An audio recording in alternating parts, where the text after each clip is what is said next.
ఈ సిచ్యువేషన్లో మీరైతే ఏం చేసేవాళ్ళు? ఒకసారి రాజు కృష్ణదేవరాయలకి మన రాజ్యంలో ఎన్ని కాకులున్నాయో ఎవరు చెప్పగలరు అని సరదాగా ఒక ప్రశ్న వేశాడు. సభలో ఉన్న మంత్రులు పండితులు అంతా ఆలోచనలో పడ్డారు. ఇది అసాధ్యమైన పని అని అందరికీ తెలుసు.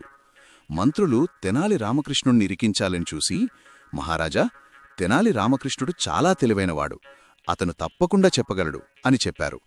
రాజు తెనాలిని పిలిచి, తెనాలి, నాకు మన రాజ్యంలో ఎన్ని కాకులున్నాయో చెప్పగలవా అని అడిగాడు.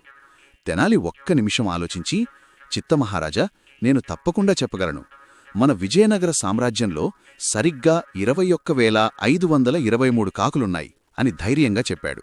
రాజు ఆశ్చర్యపోయి, నువ్వు ఎలా చెప్పగలిగావు అని అడిగాడు. తెనాలి వినయంగా నవ్వుతూ, మహారాజా, మీరు కావాలంటే లెక్కపెట్టించుకోండి.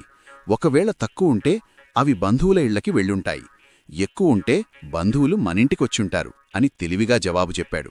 సభలో అందరూ పగలబడి నవ్వారు. రాజు తెనాలి తెలివితేటలకు మెచ్చుకొని అతనికి బహుమతిచ్చాడు. ఇదేం లేదు, నెక్స్ట్ వీడియోలో రాజునే నవ్వించిందెలానో చూడండి.